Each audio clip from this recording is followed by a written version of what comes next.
I wonder if we disagree on something. I'd love to kind of tease it out. Right.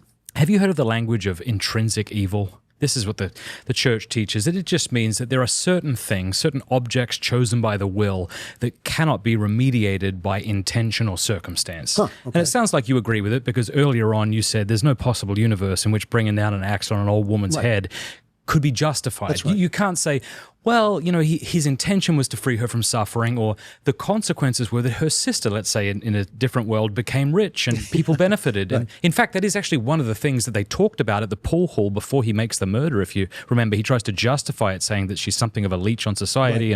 Right. So there are certain actions that are always and in every instance wrong. Like killing humans wouldn't be an intrinsic evil, but murdering the innocent intentionally would be, yeah? Right. So I think that pornography, and I love talking about pornography because I just find the subject so fascinating. It is a fascinating subject. Yeah. It's fascinating because I don't know how to define it. I've tried, and I'll give you mine in a minute, but you can look at pornography from different angles, hey? The production, the distribution, the consumption, the performing in. I think pornography is something like material which depicts erotic behavior and which is intended to be interacted with in the way a man might interact with a prostitute. It entered the English language in the mid-19th century to mean just that, a sort of pornographia, the writing of the prostitutes, so that a man or a woman engages in pornography in a sort of sexualized way that leads them to climax. I think that's intrinsically evil. I don't think there's any situation in which that's acceptable from any angle. But you know what's really fascinating, and I've shared this on the show before, so people will forgive me, but I hope you'll find it interesting. A man can look... think of a situation where a couple go to an Airbnb and they're out on the back deck and they've had a couple of wines and they make love. And and let's say there's a camera and it's filming it. And so now you have a filmed sex act, which is not pornography. And then let's say you've got a fella who owns the Airbnb, he pulls up his computer because there's an alert and he's now watching a filmed sex act, which objectively isn't pornography, but could subjectively be that to him, but not necessarily. So to stretch it and to say it even more aggressively, a man could watch child pornography and it be a good thing. What do I mean? The police officer who, and I'll say it really quickly, right, who views child pornography for the sake of identifying a victim and a perpetrator. So there's this distinction then between what we could say watching and then maybe consuming, like interacting with the material the way in which the producer or distributor intends it to be. All right. So I'd love your thoughts on that if you have them. But I don't think it's ever okay to watch pornography. And so I would say things like, I wouldn't say that Game of Thrones is pornography. From what I understand, I've never watched the show. It's an excellent, complicated, sophisticated story, great story, but clearly contains pornography. Yes.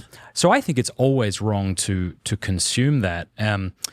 But I don't think you think that. I think maybe you're okay with watching. I'm not saying you delight in it, but that it's sometimes morally acceptable to view or to portray sex acts graphically in books or movies. That's what I picked up from this, but I can't tell. Well, yes, it's such a complicated thing. I have a lot to say about it. I do have to start with one story. Yep.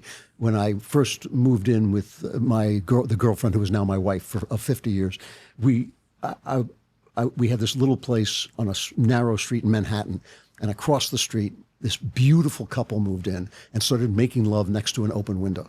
Damn it. What's that? Come on, guys. So I'm watching. We need a blackout curtain. And I'm thinking, unbelievable. This is unbelievable. And they were gorgeous. I mean, she was unbelievably beautiful. And they're doing. And my wife came in, my soon-to-be wife came in, and I said, "This is filthy. This is really obscene." And she looked over my shoulder. She said, "We do all that." And I said, "Well, it's not obscene when we do it because it's happening. It's internal. You know, what we're doing is not just a flesh on flesh. It's actually soul to soul. You know." And that may have been the case. Well, I don't know what you were looking at, and I don't want to know. No, what I'm saying is, to me, it was pornography because I was just watching forms, shapes. But to them, it wasn't. You know, that's what my wife was saying. To them, it may have been the greatest love of all. They may still be together and, you know, have a dozen kids and all this. Yeah. So that is one place where I think the pornographic lives. I'm always a little worried about the word evil because there's some things in life that are so... Ooh, I want to talk about this. Okay, there's some things in life that are so... Like I would say pornography is always corrupt. and corrupting. But that's what I think evil is, and so do you, which I was really pleased in your opening chapter. You and I agree on what evil is. Yeah. It's parasitical. It doesn't have positive sort of energy. Right. It's the absence of something that ought to be there. Right. But so corruption, that word corruption means just that, right? Right. But I guess what I'm talking about is in the same way I would use the word art to mean craft at the highest level. I think of evil as the lowest level of corruption, And I think, in other words, if you steal a stick of gum, it's different than shooting a guy in the head. Definitely. That's Unless you do both. And then, then if you do both. The gum wasn't worth it. So when it comes to art, I loved Game of Thrones. And it was the first few seasons as HBO's trick to keep you watching. They would have, they would explain something, and while they were explaining something, two naked women would be having sex. No, absolutely no reason. They call it, what do they call it?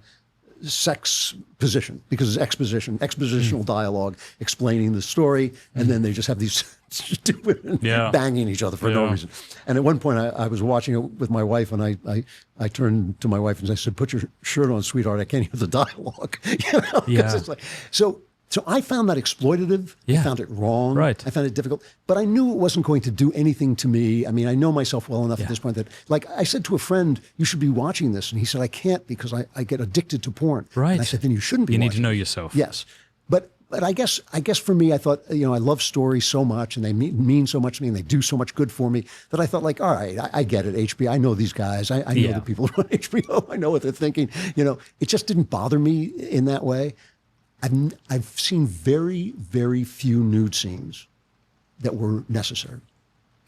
I mean, I can count them on one hand. Okay. Yeah, and to your point, maybe I'll watch a movie with my wife and something will happen, right?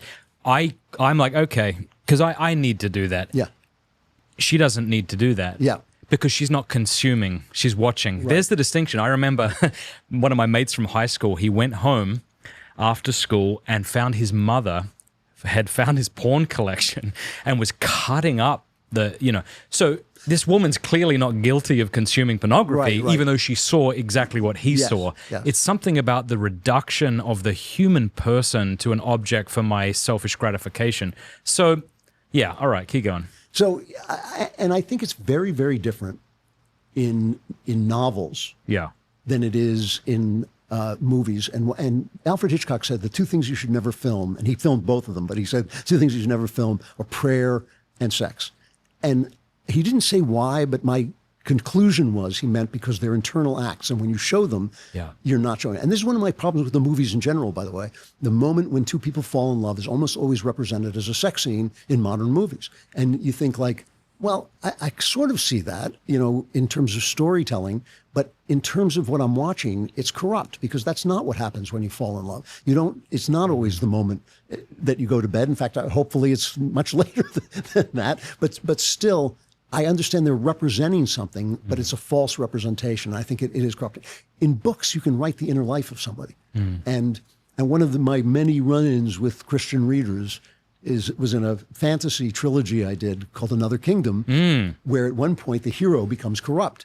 And I had describe him using his power to bed a starlet. He's become a famous Hollywood producer, and he uses it to bed a starlet. And he talks about what bliss it is to have sex with this woman, and they were furious. And I thought, no, that's what it's like to be corrupt. Like, in other words, you wouldn't do it if it weren't bliss. I mean, it's like, so I thought it was, that's right. And I thought there was at no point was he separated from the moral order. At no point were you thinking, you know who does this well?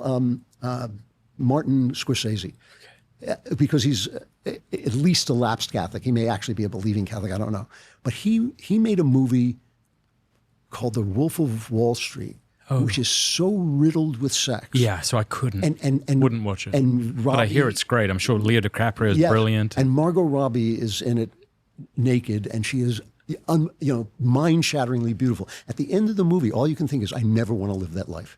I never want to live that life. I'm so glad I haven't lived that life. And because he's just, I don't know what he does. He infuses it with the kind of death that redeems it. I get that. Yeah. I can see that. Yeah. If you have not heard of the College of St. Joseph the Worker, you need to. Their program combines the rigor of an elite bachelor's degree with the practicality of training in the skilled trades. And their tuition model is structured so that students graduate without crippling debt. collegeofstjoseph.com/Matt Fradd. I think I've been thinking about this a lot, right? And so, I just want to say something about evil. Again, because I know you say evil, people think all sorts of things, right? They might think of like a cracked porcelain doll face, or they might think of a clown that has a dagger. No. By evil, I just mean the absence of a good that ought to be there, or privation. And so we could talk about physical evil and moral evil. Both, if a rock lacks sight, this isn't a natural evil. If a man does, it is a natural evil, but not a moral evil. Yeah. But in every act of moral evil, I would say that you could point to there being a lack of virtue that ought to have been there. Yeah. Like if I abuse my children, there's a lack of paternal affection and protection that ought to be there. So that's what I mean. So I'm not.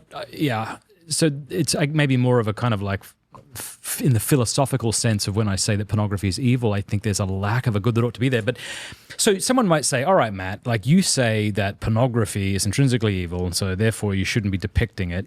But, there's other things that are intrinsically evil, like killing the innocent. And yet you're okay with that being, in certain instances, right, depicted. So what's the difference? Like you show that, and here's what I think the difference is, because I've wrestled with this for a while. I think it's easier, for whatever reason, to watch an intrinsically evil act, such as the murdering of the innocent, without committing an internal sin. There's some separation that still exists that is a lot harder to keep distant when I'm watching a sex act. It's something a lot more visceral, or it just, it's very hard to watch it without consuming it. Yeah. In a way that I think watching a murder in a movie or reading about one in a book is without engaging in it. Now, because you could think of a snuff film, right? So if there's a movie where someone's actually being killed, or even, we're depicting it such that maybe I killed this person, even if it is acted out. And if that's the entire point of the movie, I would say, well, that should be condemned. So anyway, those are some thoughts. Well, I do think, I told you that story before about the guy pitching me this story about, but those were things that were being made at that time. They were called torture porn, and it wasn't pornography per se, but it was people being tortured throughout a long period of the movie for the excitement, the excitation of the audience. And I tried to watch one once because I was out in Hollywood and I thought, I keep hearing about this. Yeah. And I literally could not watch it. I just thought, it was girls with beautiful bodies taking off their clothes, and then they would cart them off. And I just thought, I'm sorry, I'm not doing that. And that was a sense that, like, somebody was doing something evil to me. Yeah. And I wasn't going to participate. Now, I won't say it explicitly because I don't want to divulge personal information, but you do in this book.